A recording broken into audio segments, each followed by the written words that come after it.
Hey guys, it's your girl, Crystal Nicole. So we all know that Tory Lanez was found guilty on all three charges yesterday, and there are obvious mixed emotions about what went down in that courtroom and how we got here. So let's go over what those three charges were. One was having an unregistered weapon in a vehicle. Two was assault with a deadly weapon against Megan. And three was negligent discharge of a firearm. So let's start with the first charge and see if the evidence provided proved beyond a reasonable doubt that Tory was guilty. So the first charge was having an unregistered weapon in a vehicle. So they didn't know whose gun it was. The only reason Tory got that first charge was because it was found where Tory had been sitting, but also where Megan had originally been sitting and where the girls had been fighting at. So we have all three people who were in that front passenger seat at a point where the gun supposedly shot from, not just Tory. So we can't just say it was definitely his from that. So then we have to go with DNA, fingerprints. So there were 4 contributors that were found on the gun and on the magazine of the gun. So any talk of the gun being wiped clean needs to stop, because that did not happen, or they wouldn't have found anybody's DNA on the gun, not just Tory's not being there, which it wasn't. Now, we can argue up and down until we are blue in the face about it being inconclusive on the gun, but his DNA not being a match to that magazine where 4 other people's prints were says that that gun couldn't have been Tory's. And if it was, he definitely hadn't loaded it before carrying it. Now, female DNA was found on the gun, but Megan nor Kelsey's DNA was ever tested against the gun to see if it could have been theirs, which should have been done right after Sean Kelly gave his statements to police saying that there was a fight between the girls and he saw the flash go off near the non-female victim. And because the most important of all, gunshot residue had been found on Kelsey Nicole's hands as well as Tory's. Now, Megan first told police that she saw Tory pull a gun, and then she says that she saw him with the gun when she turned around and that he shot her from over the back door. Kelsey never sees Tory pull a gun, and she claimed that he shot at Megan from over the front passenger door because she was still standing behind the rear door Megan claims that Tory shot from. Sean Kelly, the witness, never sees anybody pull a gun, nor does he ever see it in anyone's hand, but he did see flashes from the gun, which he was for certain started with Kelsey first, who was outside of the vehicle being kicked at by Megan repeatedly. So nobody ever actually saw Tory pull a gun from anywhere in that car, and nobody testified that they saw him with the gun before the shooting. He was just accused of firing shots from a gun from 2 people who can't seem to keep their story straight, nor even matches each other. So why was Megan nor Kelsey ever tested or even questioned about this fight during this so-called investigation is alarming. And it also means that we cannot say beyond a reasonable doubt that the gun even belonged to Tory to charge him as guilty of having an unregistered weapon in the vehicle, unless he was the only one in that vehicle when it was pulled over to make it anyone else's but his. So if you believe that they proved Tory was guilty beyond a reasonable doubt of having an unregistered weapon in a vehicle, giving everything just stated, drop a thumbs up in the chat. If you don't believe the state proved that charge, put a thumbs down. Now, I'm going to give you guys time to vote on that, and then we're going to move on to charge number 2, which was assaulting Megan with a deadly weapon.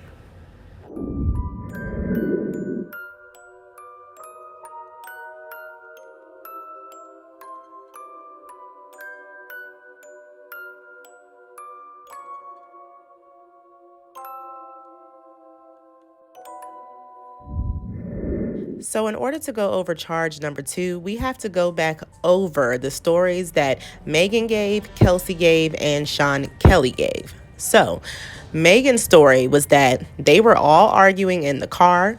She wanted to get out to stop the arguing. So she gets out and she walks towards the rear of the vehicle. And for no reason, Tory just shot her from the back seat of the car over top of the rear car door, standing on the floorboard of the truck. Later on, this story changed to Tory shot her from the back seat because she insulted his music.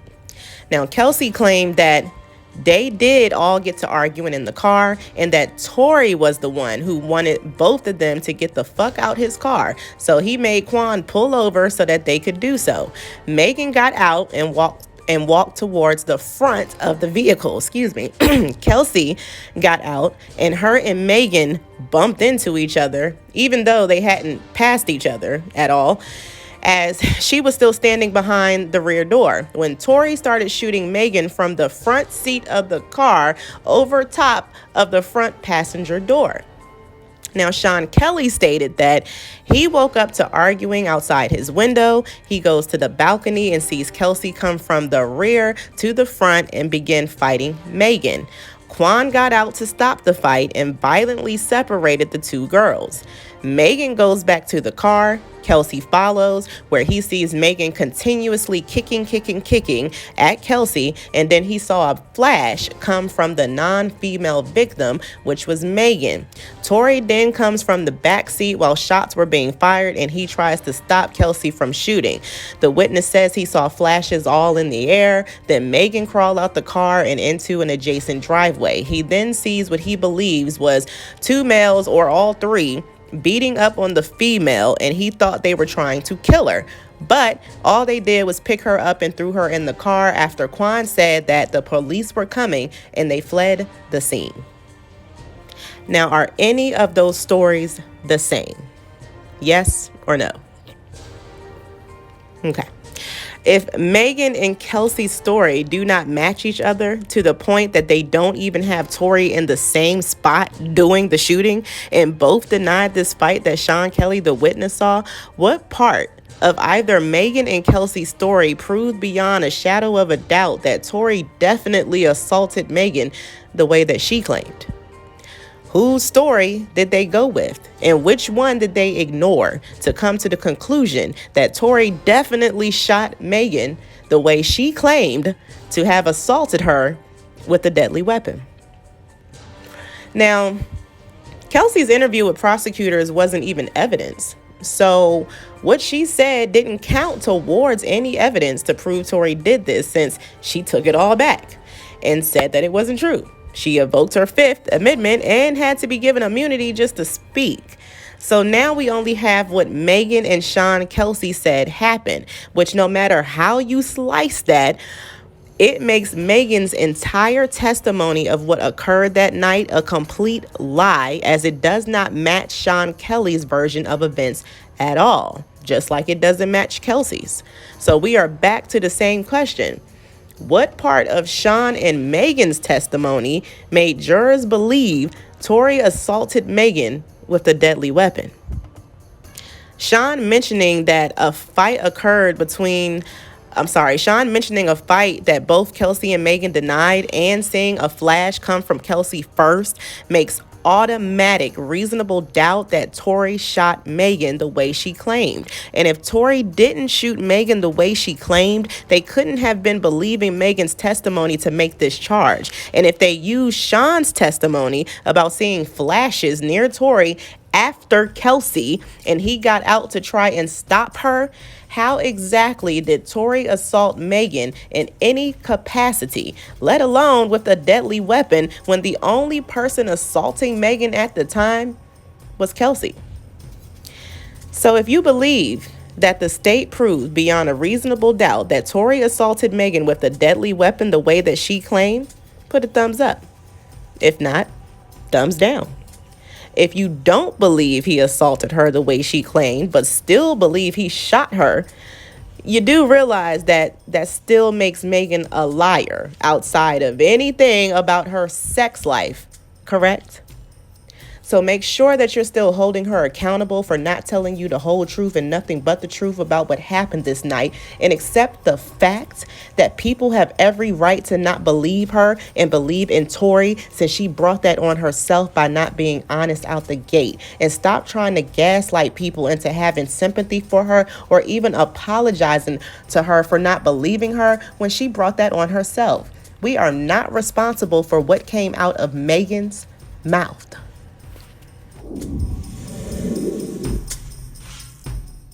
So in order for Tory to have negligently discharged a firearm, he would have had to pull out a gun and fire it with little to no disregard of the people around him, causing someone to get harmed in the process. So if we are using Sean Kelly's testimony that the flash definitely came from the girl first and only Tory after, while attempting to take it away from Kelsey, how is he the one guilty of this when he didn't pull the gun, fire it first, or even had his hand on the trigger? Because if we're going to go with the story that the shots were consecutive, they went off as pow, pow, pow, pow, pow, and the gun never changed hands, and they never found another gun in the car for Tory to be able to get out the car with guns blazing in the air. Exactly how was he responsible for pulling the trigger first when Kelsey had her hand on the gun first and was squeezing the trigger even when Tory got out of the car? Wouldn't that make Kelsey the responsible one and him only guilty of trying to protect a black woman? If they never proved the gun was even his or proved that the gun wasn't Kelsey or Megan's, how do we make this charge without proving he even had a gun and where he pulled it from?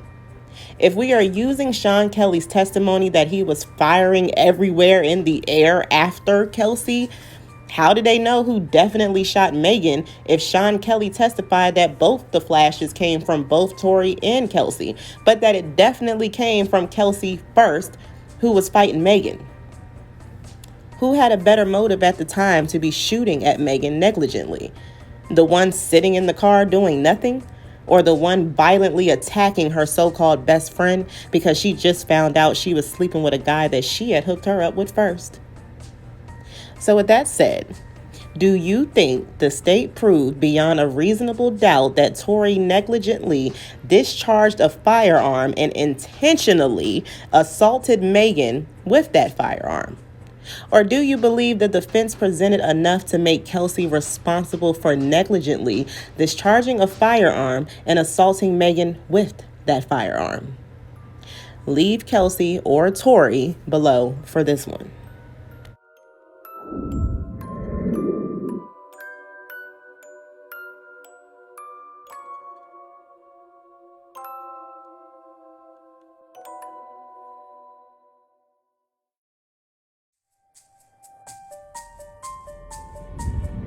Now, with that said, if you got through all of that and still believe that somehow the state proved their case to get that verdict, please, by all means, leave that thought process in the comment section without ignoring details to do it. Meaning, don't leave out that Kelsey had gunshot residue on her hands or that she fired first in favor of the witness placing a weapon in Tory's hand when the witness never did that. And even if he had, he also placed it in Kelsey's hands first, no matter what. And her having it first is a problem. If we are going with the narrative that those shots were consecutive with only a slight pause in between the third. So it did not change hands, and there was no second gun found in the car for Tory to have gotten out with guns blazing to try and stop them from fighting and or shooting. It was not the wild, wild west out there. Only one person had that gun. Only one person squeezed that trigger. Tory did not empty 5 shots into the air to empty the clip. He only tried to stop Kelsey from shooting. Now, that scenario does not fit the story that Megan, that Megan told in the least bit. And it also doesn't make him guilty of all of the charges pressed against him. Now, that text that Kelsey sent to Justin that never got exposed until 2 years into this case, which should have been a red flag to all, was not sent 5 minutes after the shooting. It was sent right after Kelsey shot Megan because she heard the police coming. So she did this to establish an alibi. They all knew that them cops were coming for that gun. So for Megan to even go live and say, "You think I was about to tell the laws we had a gun in the car?" sounded stupid, since she knew damn well they weren't getting pulled over because they ran a red light. Police got that call about a shooting at 4:30 a.m. Kelsey sent that text at 4:27 a.m. and then she started putting things into motion to get herself out of jail if she got locked up, like sending that text to her mom for help and also putting her guy friend on the phone during the police stop because she was terrified that they were going to get shot. All things a guilty person would do. So when the prosecution asks if Kelsey was some criminal mastermind, the answer is yes. She is not that dumb. She knew an investigation would happen and she quickly tried to cover her ass. And if you don't think that she sent that text like that to do so, then make sure you can answer this one question. Why did Justin, Megan, or Kelsey ever expose this text message from the very beginning? Megan never even mentions it to the detectives or police. It just pops up on the Gayle King show 2 years later. Why is that? Could it be because Megan was holding this text over Kelsey's head in case she came out and tried to tell the truth that she was the one who did it? It would be very easy for Megan to just throw out this text message and say Kelsey had gotten paid to lie for Tory because she had already said he did it through text the night of the shooting. So don't believe her, right? Is that not possible? Yes or no? Now, this text message sent from the hospital that Kelsey sent to Megan. Why is this in evidence? And why is it evidence of anything when both of them denied this fight ever happened? And Megan mentions nothing about Tory assaulting Kelsey that night to police or detectives to back up Kelsey's story that Tory had fought Kelsey. What it does back up, however, is that Megan and Kelsey did get into a fight, and Tory dragged Kelsey away from Megan by her hair, which is when Megan fell out that car into the driveway away from them. How did they look at this text and not just throw the whole case away, since it completely exposes Megan and Kelsey's lies about that fight? Now on to the bribes. Did the prosecution ever present any evidence of these alleged bribes that were supposedly made from jail, through text message, and through voicemail? Why would Tory offer to get Kelsey a lawyer? Was it to help him put him away? Or was it because she did it? Make it make sense for me. Now, Justin. Last but not least, Justin was basically hunted down like a criminal on the run just to come in and say Tory told him he shot Meg. And he still never showed up until after closing arguments were heard. Do y'all really think that he heard Tory say this? Do y'all think that Tory's people was the one sending the SWAT team to Justin's house just to get him to come into court for Megan? All right. Now, that's about all the evidence that they had. We just went over that they definitely did not prove that Tory did anything Megan claimed. And to consistently just keep ignoring that part in favor of wanting to celebrate over a guilty that wasn't even earned through evidence is ignorant and biased as fuck. And it shows how none of this was about the truth for about the majority of you who is celebrating this non-win for Megan, as the real shooter is still walking free. And because she's another black woman, nobody wants to accept that fact, because we went 2 years screaming, protect black women, when the 2 black women y'all are protecting did nothing but lie from beginning to end. So what are we protecting? Bullshit? Because that's all we got from them both. And if you're okay with that, then be okay with that. But don't try to downplay Megan's involvement in this entire case and not hold her responsible for how they all even got here. That's a woman screaming for help, and she's not getting it by everyone constantly downplaying her actions and making her a victim of them when she's not. Women lie, men lie, Everyone lies. But when those lies almost cost a man his livelihood is when we have crossed a major line. And we might as well go back to the times where we could just hang people up for being witches just based off of few people say so, and painting scarlet letters on our chest to vilify them publicly because we believe we are right, not giving a damn if we are wrong. Now that's all I have to say about that. So leave your thoughts below, but be careful because I do stalk my comment section and I do not allow misinformation to be spread on this channel. So come correct or don't come at all. You can have an opinion, but make sure it's based on the facts and not your feelings, as we just went through a whole trial and have a lot more information on the table that our thoughts need to match and not what we just want to believe. Your belief is not fact, and it's always fuck your feelings over here when there are facts on the table. So with that being said, I'll see you guys later, and free Tory.